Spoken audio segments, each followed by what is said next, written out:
આજનું રાશિફળ આજે 28 એપ્રિલ આ 3 રાશિના જાતકોને આજના રવિવારના દિવસે પ્રાપ્ત થઈ શકે છે લાભના અવસર. જાણો તમારી રાશિ. જ્યોતિષમાં રાશિફળનું વિશેષ મહત્વ છે.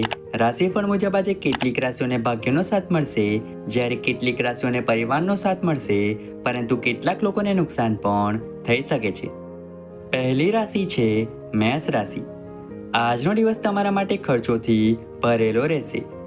તમે તમારા કામ પ્રત્યે આત્મવિશ્વાસથી ભરપૂર રહેશો. તમારે વ્યવસાયમાં વધુ મહેનત કરવી પડશે, તો જ તમારું કાર્ય પૂર્ણ થશે. તમારે તમારી યોજનાઓ પર સંપૂર્ણ ધ્યાન કેન્દ્રિત કરવું પડશે. લવ લાઈફ જીવતા લોકો કોઈ વાતને લઈને પોતાના પાર્ટનરથી ગુસ્સે થઈ શકે છે.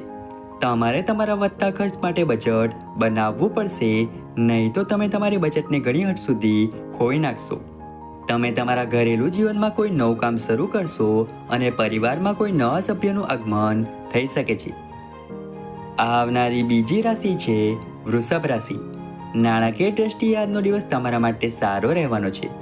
તમે તમારા નજીકના લોકો સાથે આનંદમાં થોડો સમય પસાર કરશો. તમને તમારા મિત્રો વિશે કંઈક ખરાબ લાગશે. જો તમે કોઈને પૈસા ઉછીના આપ્યા છે તો તમે તેને પાછા મેળવી શકો છો. વિદેશથી વેપાર કરતા લોકોના કેટલાક સોદાઓ ફાઇનલ થઈ શકે છે. તમે કોઈ મનોરંજન કાર્યક્રમમાં ભાગ લેશો. જો તમે કોઈ સ્વાસ્થ્ય સમસ્યાનો સામનો કરી રહ્યા છો તો તેમાં આરામ ન કરો. તમે તમારી માતાને તમારા માતૃત્વના લોકોને મળવા માટે લઈ જઈ શકો છો. આવનારી ત્રીજી રાશિ છે મિથુન રાશિ. આજનો દિવસ તમારા માટે અનુકૂળ રહેવાનો છે. તમારી આવકમાં વધારો થવાથી તમે ખુશ રહેશો. જ્યારે તમે તમારા કોઈ મિત્ર અથવા સંબંધીને મળશો ત્યારે તમને કેટલીક સમસ્યાઓનો સામનો કરવો પડશે.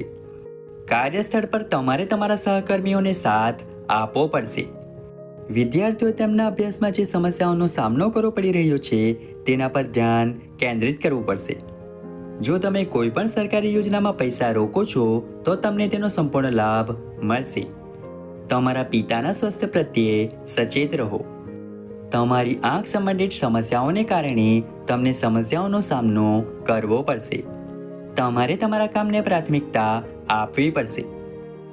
આવનારી ચોથી રાશિ છે કર્ક રાશિ.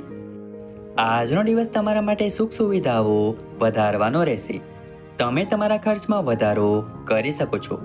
વ્યવસાયમાં તમારી યોજનાઓને ગતિ મળશે, પરંતુ તમારી આસપાસ થોડી ચર્ચા થઈ શકે છે. જો તમે કોઈની પાસેથી પૈસા ઉછીના લીધા હોય તો તે તમારી પાસેથી તે પૈસા માંગી શકે છે. તમે તમારા કોઈ મિત્ર પાસેથી કોઈ સારા સમાચાર સાંભળી શકો છો. જો તમે લાંબા સમયથી કોઈ કામ પૂર્ણ ન થવાને લઈને ચિંતિત હતા તો તમારે તેના પર ધ્યાન કેન્દ્રિત કરવું પડશે, તો જ તે પૂર્ણ થઈ શકશે. વાહનોનો ઉપયોગ કરતી વખતે સાવચેત રહો. આજે તમારી માટે આવકના કેટલાક નવા સ્ત્રોતો ઊભા થશે. આવનારી પાંચમી રાશિ છે સિંહ રાશિ. આજનો દિવસ તમારા માટે કંઈક નવું શીખવા માટેનો રહેશે. ભાગ્યની દ્રષ્ટિએ દિવસ સારો જવાનો છે. તમારા પારિવારિક જીવનમાં ચાલી રહેલી સમસ્યાઓમાંથી તમને રાહત મળશે. જો તમે નસીબ પર ભરોસો રાખીને કોઈ નવું કામ શરૂ કર્યું છે તો તેમાં તમને સારો નફો મળવાની સંભાવના છે. તમે તમારા ઘરના કામકાજ કરવાની યોજના બનાવી શકો છો. તમારા સાસરિયામાંથી કોઈ તમારી સાથે સમાધાન કરવા આવી શકે છે, જેથી તમે કોઈ મહત્વપૂર્ણ માહિતી શેર ન કરો. તમારે તમારા કાર્યસ્થળ પર સ્ત્રી મિત્રો સાથે સાવચેત રહેવાની જરૂર છે. સામાજિક ક્ષેત્રે કામ કરતા લોકો પર કામનો બોજ ઘણો રહેશે. આવનારી છઠ્ઠી રાશિ છે કન્યા રાશિ. આજનો દિવસ તમારા માટે તણાવપૂર્ણ રહેશે. બિનજરૂરી કામને કારણે તમે તણાવમાં રહેશો. મૂંઝવણમાં હોવાને કારણે તમે સમજી શકશો નહીં કે કયું કામ કરવું અને કયું ન કરવું. વધારે કામના કારણે કેટલાક મોસમી રોગો પણ તમને પરેશાન કરી શકે છે. તમે કાર્યસ્થળ પર તમારા કામમાં સખત મહેનત કરશો તો જ તમારા બધા કામ પૂર્ણ થશે. તમે કેટલાક કામને કારણે ચિંતિત રહેશો, જેને કારણે તમે તમારા કામ કરવા માટે ઓછો ઝુકાવ અનુભવશો. જો તમે કામ પર કોઈ ભૂલ કરો છો તો તમારે તરત જ તમારા બોસની માફી માંગવી જોઈએ, નહીં તો તે વધી શકે છે. આવનારી સાતમી રાશિ છે તુલા રાશિ. આજનો દિવસ તમારા માટે મિશ્રિત રહેવાનો છે. જો તમે તમારા હૃદયને બદલે તમારા મગજનો ઉપયોગ કરશો તો તમારા ઘણા કાર્યો પૂર્ણ થશે. પરિવારના કોઈ સભ્ય તરફથી તમને કોઈ સારા સમાચાર મળી શકે છે. જો તમે ઘર વગેરે ખરીદવાનું વિચારી રહ્યા હતા તો તમારી ઈચ્છા પણ પૂરી થશે. તમને કોઈ ખાસ મિત્રને મળવાનો મોકો મળશે. તમારા પ્રમોશનને કારણે તમારે એક જગ્યાએથી બીજી જગ્યાએ જવું પડી શકે છે. નાના બાળકો તમને કંઈક માટે વિનંતી કરી શકે છે જે તમે ચોક્કસપણે પૂર્ણ કરશો, પરંતુ તમારે તમારી દિનચર્યામાં યોગ અને કસરતને અપનાવવી જોઈએ. આવનારી 8મી રાશિ છે વૃશ્ચિક રાશિ. આજનો દિવસ તમારા માટે ઉર્જાસભર રહેવાનો છે. તમારી અંદર વધારાની ઉર્જા હોવાને કારણે તમે દરેક કામ કરવા માટે તૈયાર રહેશો અને તમારા લાંબા સમયથી અટકેલા કામ પૂર્ણ થશે. તમારે તમારા ભવિષ્ય માટે થોડું પ્લાનિંગ કરવું પડશે અને તમારા બાળકો માટે થોડું કામ કરવું પડશે. કોઈ તમારા ઘરે સમાધાન કરવા આવી શકે છે. નાના બાળકો તમારી પાસેથી કંઈક માંગી શકે છે. તમારું કોઈ વિચારેલું કામ પૂરું થશે. તમે નાના બાળકો સાથે આનંદમાં થોડો સમય પસાર કરશો. તમારે કોઈને પૂછ્યા વગર સલાહ આપવાનું ટાળવું જોઈએ. આવનારી 9મી રાશિ છે ધન રાશિ. આજનો દિવસ તમારા માટે ફાયદાકારક રહેશે. તમે તમારા જીવનસાથી સાથે વિવાદ થવાની સમસ્યાનો સામનો કરી રહ્યા છો. તમને તમારા સાસરિયાઓ તરફથી આર્થિક લાભ થતો જણાય છે. તમારે તમારી કાર્ય યોજનાઓ કોઈ બહારની વ્યક્તિ સામે જાહેર ન કરવી જોઈએ, નહીં તો તેઓ તેનો લાભ લઈ શકે છે. તમે મિત્રો સાથે આનંદમાં થોડો સમય પસાર કરશો. સંતાનોની પ્રગતિમાં આવતા અવરોધો દૂર થશે. તમારું કામ બીજા પર ન છોડો. તમારા માતા પિતાના આશીર્વાદથી તમારું કોઈ પણ અટકેલું કામ પૂર્ણ થશે. તમારે કેટલીક જૂની ભૂલોમાંથી પાઠ શીખવો પડશે. આવનારી 10મી રાશિ છે મકર રાશિ.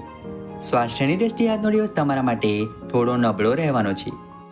જો તમે તમારી શારીરિક સમસ્યાઓને અવગણશો તો તમારી બીમારીઓ વધી શકે છે. તમારે તમારા લાંબા સમયથી અટકેલા કાર્યોને પ્રાથમિકતા આપવી જોઈએ, તો જ તમે તેને સરળતાથી પૂર્ણ કરી શકશો. તમારે કોઈ પણ જોખમી કાર્યમાં વ્યસ્ત ન થવું જોઈએ. જો તમારે કોઈ પણ નિર્ણય લેવો હોય તો તેના વિશે સમજી વિચારીને નિર્ણય લો, નહીંતર કોઈ પણ ભૂલથી તમને પછીથી નુકસાન થઈ શકે છે. નોકરી શોધી રહેલા લોકોને કોઈ પણ સારા સમાચાર સાંભળવા મળી શકે છે. અભ્યાસની સાથે વિદ્યાર્થીઓ અન્ય કોર્સમાં પણ રસ કેળવી શકે છે. આવનારી 11મી રાશિ છે કુંભ રાશિ. આજનો દિવસ તમારા માટે આનંદદાયક રહેવાનો છે. તમારું મન આનંદથી ભરેલું રહેશે, પરંતુ તમારા ખર્ચમાં વધારો થવાને કારણે તમારે કેટલીક સમસ્યાઓનો સામનો કરવો પડશે. તમારા પરિવારના કોઈ સભ્યને નવી નોકરી મળી શકે છે. તમારે લેવડ દેવડ સંબંધિત કોઈ પણ કામમાં ડીલ ન કરવી જોઈએ, નહીંતર સમસ્યાઓ ઊભી થઈ શકે છે. જો તમે કોઈ પરીક્ષા આપી હોય તો તેનું પરિણામ જાહેર થઈ શકે છે. તમારે તમારી આસપાસ રહેતા વિરોધીઓથી સાવધાન રહેવાની જરૂર છે. તમારે તમારી માતાના સ્વાસ્થ્ય પ્રત્યે સભાન રહેવું પડશે. આવનારી 12મી રાશિ છે મીન રાશિ. આજનો દિવસ તમારા માટે સખત મહેનતથી ભરેલો રહેશે. જો તમે તમારી વાણી અને વર્તન પર નિયંત્રણ રાખશો તો તે તમારા માટે સારું રહેશે. વેપારમાં ઈચ્છિત નફો ન મળવાથી તમે થોડા ચિંતિત રહેશો, પરંતુ તમારે આ અંગે ચિંતા કરવાની જરૂર નથી. જો તમે તમારા કોઈ કામને લાંબા સમયથી સ્થગિત કરી રહ્યા છો તો તમારે તેને ચોક્કસપણે પૂર્ણ કરવું પડશે. જો તમારી નોકરીમાં કોઈની સાથે વિવાદ થાય તો તમારે તમારી વાણી અને વર્તન પર નિયંત્રણ રાખવું જોઈએ, નહીંતર તમારી બઢતી પર અસર થઈ શકે છે. વિદેશથી અભ્યાસ કરી રહેલા વિદ્યાર્થીઓએ તેમના અભ્યાસ પર સંપૂર્ણ ધ્યાન રાખવું પડશે.